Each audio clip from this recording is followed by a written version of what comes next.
All right, this is Good, Bad, and Ugly Real Estate Investment Show, where we show you good, bad, and ugly real estate investing, coming from you from the perspective of a small real estate investment group with a couple houses, working our way up in real estate. So you're not getting to see, like the expert opinion from the expert that's been doing this for years, that's made lots and lots of money. You're getting to see the progression of a small real estate investment group. Anyways, today what we're going to be doing is we're going to be showing you a property that I'm looking at for a buddy. He found it and he said, "Hey, can you look at this property? Can you look at this property for me?" I said, "Yeah, sure." It's a little bit further away from where I normally buy in this region, which is nearer to Fort Sill. It's about 28 minutes away. So in that way, it's a little bit further than I find a lot of soldiers and stuff want to drive to rent. But, it's not that much further. My distance is about 20 minutes, and this is about 28 minutes of driving. So it's not too bad. I did know a few people over the years that had no problem driving over a half hour to an hour away from work to get in there every day. But, we'll see. But the properties for a cheaper price, it needs a lot of work, but it's a good property you can get in at a low price. So that's a good point. They want $50,000, I think, for the property. No, I know that. So they want $50,000 for the property, and I believe that's the base price that they're looking for to purchase it. And you're going to see why here in a minute. But what I have found is the area actually looks pretty good. It's a lot different than what I expected. I'd never been here before, and so I hadn't really had a good idea on what it looked like.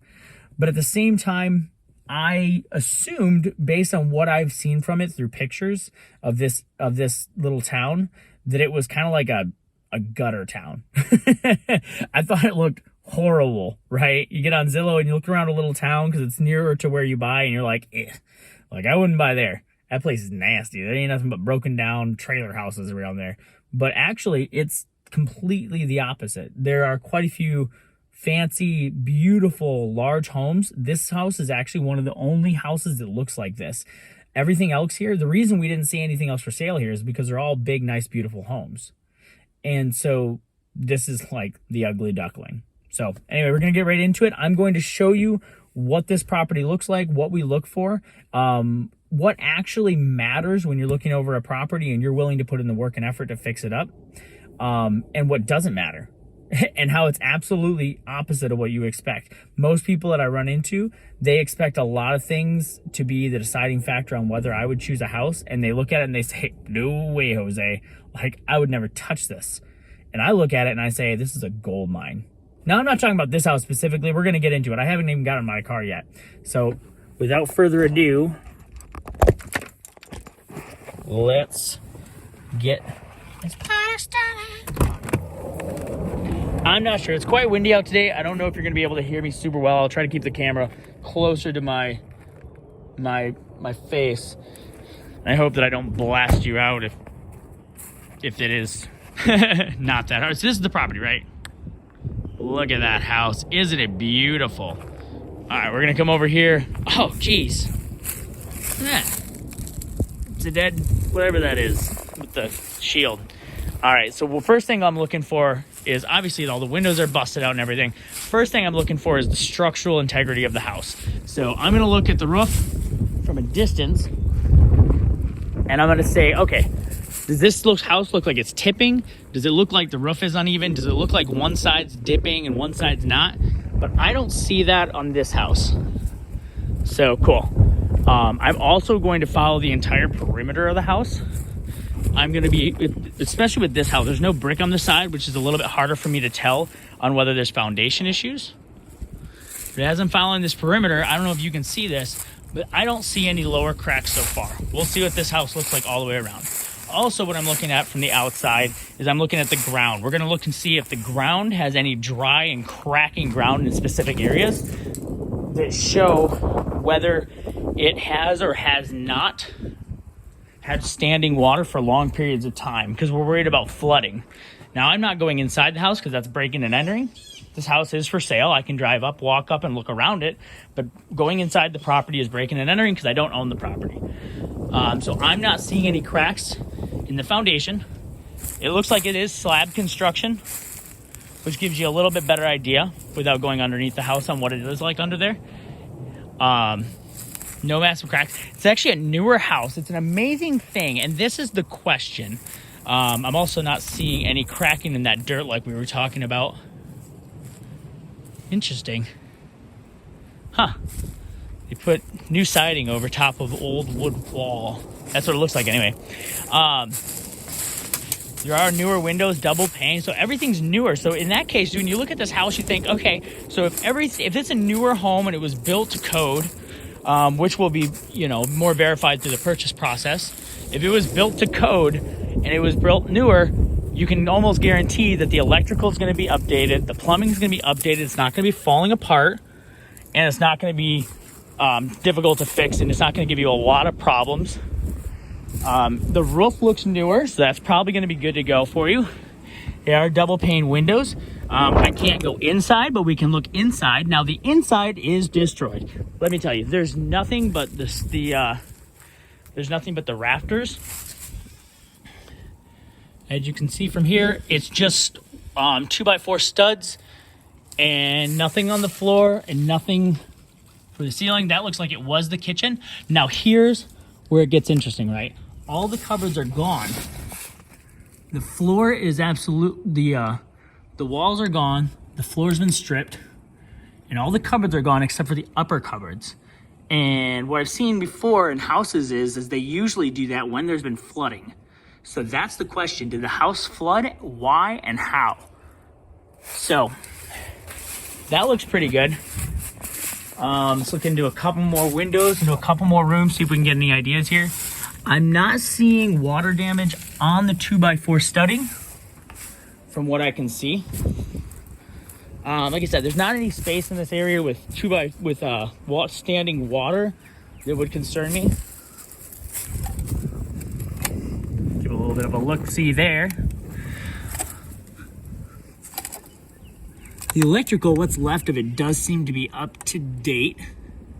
I can see that there was an HVAC system, or is. I don't know if that's still here. I can see a panel of it, so that gives me a little bit of hope. If there was an HVAC system, seeing as this is a newer home, it'd probably be a newer HVAC system, means you wouldn't have to worry about that. So let's talk about big cost versus little cost. So when I'm coming into a house like this, I know that the things that aren't gonna cost me hardly any money are some paint, Now this one's obviously a little bit weird because this house is stripped to the bones. So drywall is going to be expensive, yes. But usually drywall work is not expensive. Usually paint, not that expensive. Usually carpet, not that expensive. Tile flooring, not that expensive. So these things I can update fairly cheap. To update the tile and carpet this whole house would cost me a few $1,000s worth of materials. To do the painting, that's another $1,000 worth of materials. Maybe a little less, maybe more like 800. To do the cupboards now. Now cupboards are expensive. That's going to bring you upwards. It might almost be a couple $1,000s right there, not counting on the granite countertops, if that's what you went with was granite countertops. So it's going to be a larger expense to redo the interior of this. But the person I'm talking about that I'm looking at this for, they got time. They're looking at redoing this over about 1.5 to 2 years.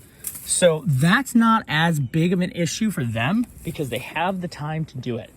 Now the funds are also, over a long period of time, it's not that difficult to get the funds up to do something like this. Now, usually when I look at a property, majority of the house inside, let's say it's all outdated, it's old, and it's gross looking, right? And when we walk inside of a property, everybody wants to look around in every room, and they want to see how outdated the bathroom is.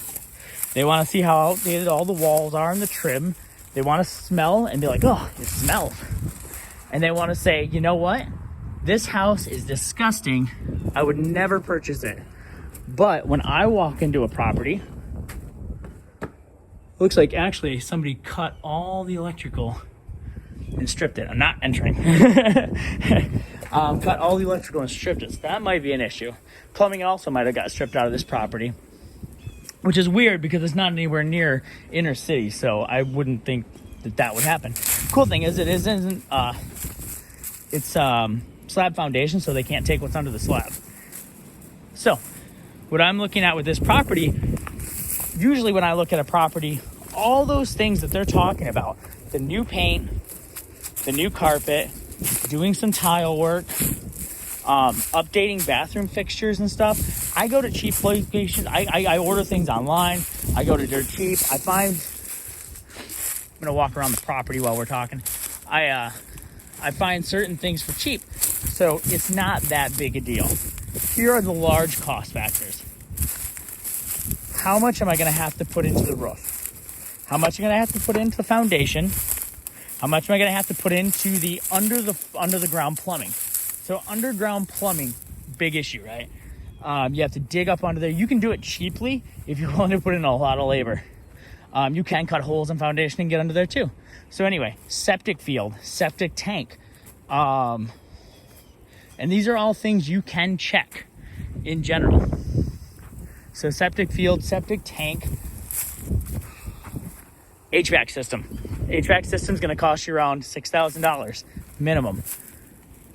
And that's if you find it for the right price. A lot more times it's going to be more like $8,000.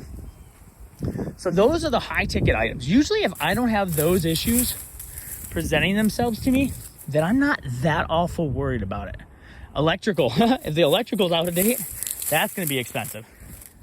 Those are the major ticket items. All the aesthetics, everything that looks nasty, that means nothing to me almost. And that's because it might equate to about $4,000, $5,000.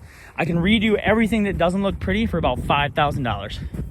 All right, so here's where we're getting to a little bit of an issue. I looked at the house, all the cupboards were gone underneath. That tells me that they left the upper cupboards because there was no damage to the upper cupboards. Questionable, right? So I'm looking out here. This is a riverbed. Well, it's a creek bed. So in the summertime, there's a creek bed. It looks like oddly maintained. It's a very weird creek bed. I've never seen this around here. Very wide, like it almost could be a river, but it looked like it was raised and they put sand down, which obviously isn't the case. But anyway, so this is a creek bed. Might not be year round, but when there's a lot of water, yes. This is in a lower-ish area. So this creek bed seems to be almost, there's not a lot of space between the creek bed depth and the property depth. So I'm a little squeamish on whether that's exactly what happened with this property, and that's why it's not selling, because it flooded or it would flood and it would maybe flood again. Now, it's not necessarily a horrible thing. You think, oh, well, if flooding happens and I have insurance, they're just going to pay me in about 5 or 6 years when it does flood to come in and completely redo the property, and the insurance will take care of it. Here's the thing. Property insurance on flood homes is absolutely horrid. If your property is going to cost you about $1,000 for insurance, well, $1,000 to $1,200 for insurance, normally it's going to be about another $1,000 that I've seen so far to insure that property with flood insurance, if it's in a flood zone. So you're looking at a massively large expense. Now, there is another property to the right of this property. I'm not going to point over there because I don't want to video someone's yard and home. But it seems to be on the same level as this property in general. And I don't know if that area would then also be a flood area. It makes sense to me that it would be if it's the same level, if not a little lower. So yeah, I'm gonna come to the other side of the property and take another look. It is interesting that nobody has done anything with this property in so long, seeing that it was new construction and generally beautiful. I would imagine that when this property was put together, it was quite a lovely property. There are properties to the right over here. I'll point over that way. That seem to be similar level, but maybe a little higher. So I don't know. Now, of course, I'm going to call a realtor and we're going to talk about the flooding in the area and see what happened. I know about 6 years ago, Fort Sill, whether they admit it or not, had a dam that broke loose and it flooded a lot of areas that would normally never flood. So if this wasn't deemed a flood zone, and that were very unlikely to happen again, your insurance might not be that high. If it did end up that your insurance was higher, maybe you could sell it in the future if you really didn't want to pay that higher insurance if it ever flooded again. But, yeah. I don't know. Questions. It's, how can you overcome the situation that the house is in? If you can overcome it, you might be able to have a property that no one else could afford to have. That looks like a well.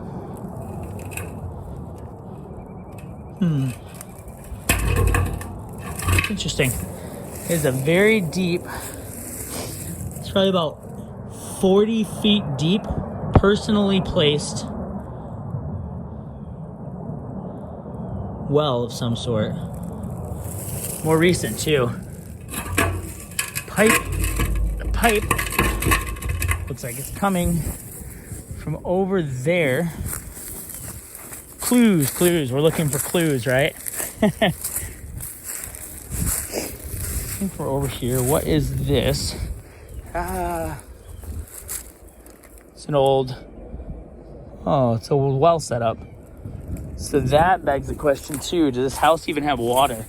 Is it an old well that's not in operation anymore? Would you have to put a new well in?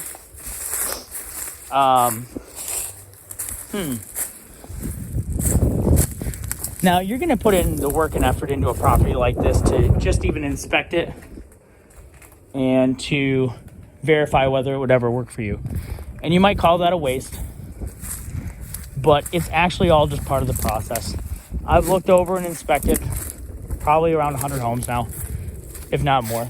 And every single time I do, I learn and I see something new and I see something that could be an issue or could be something bigger or less. And it tells me something more about the next time I'm going to do it. If you inspect your first property and you nail that house and you buy it and it's a beautiful and it takes off and it wins, that's good and it's good for you, but you didn't really learn nearly as much as if you would have inspected 10 before that. All right, so another thing, nice shed. They put a slab down for this shed, which says to me that they put a little bit of money into this place.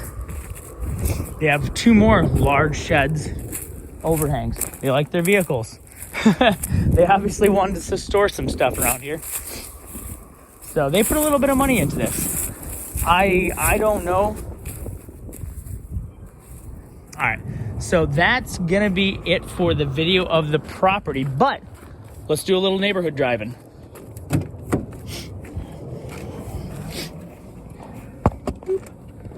Let me show you guys what this neighborhood looks like compared to what I thought it looked like.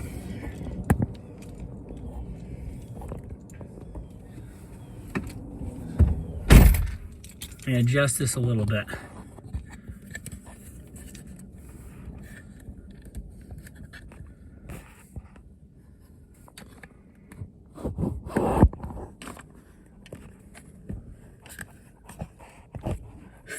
Stand by my windshield, it's covered in nasties. All right, where did I put the keys? Ah, there they are. Let's hit the road.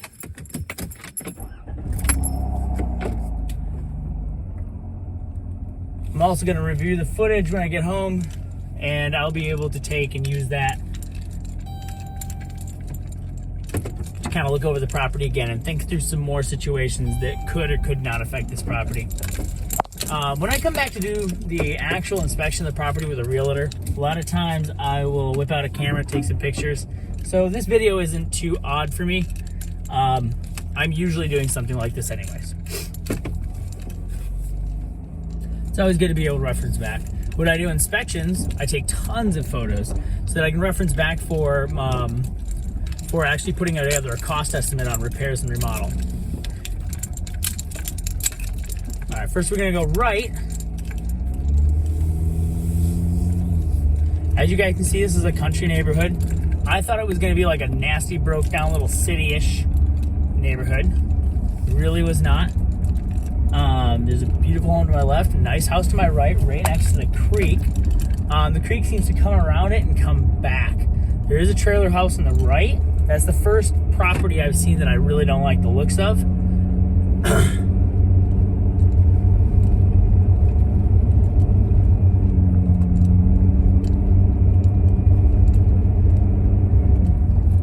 We're we're gonna turn around here. This isn't generally the space in which I'm worried about. This is heading back towards another nice, beautiful, right here. Look at this. That is a gorgeous house. I don't know if you guys can see that very well. It is a beautiful house, and it is being made of the native area stone. Somebody's putting a lot of money into this property. It is up on top of the hill, so that makes me wonder if being up on top of the hill in this location, in this area, is fine, but being low in that valley is not.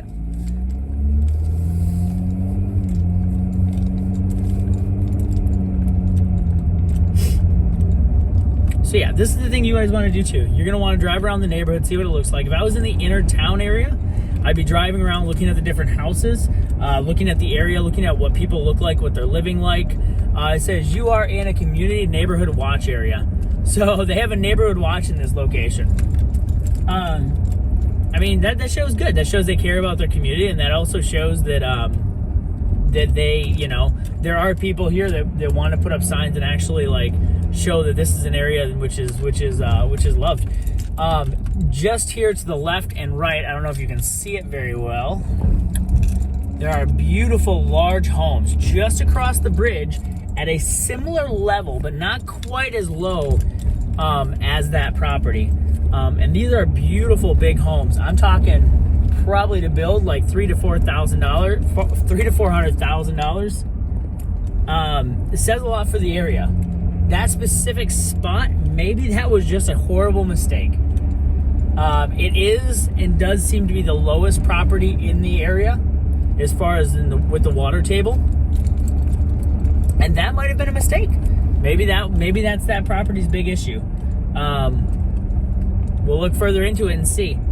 That kind of says something to me so far. It kind of looks like that might be the case. If that's the case, and that area and that property is so low that it won't stop flooding, then that's a big issue. Some of the houses out here are nicer. A lot of the properties have horse farms and beautiful animals. So this is, I would say that this is definitely an area which is going to keep growing. Especially as people move more to Oklahoma and people spread out more in Oklahoma. I don't see this as coming down, especially with the beautiful homes being built here. I think it's going to keep appreciating in this area, and I think it's going to keep driving prices up and driving homes up.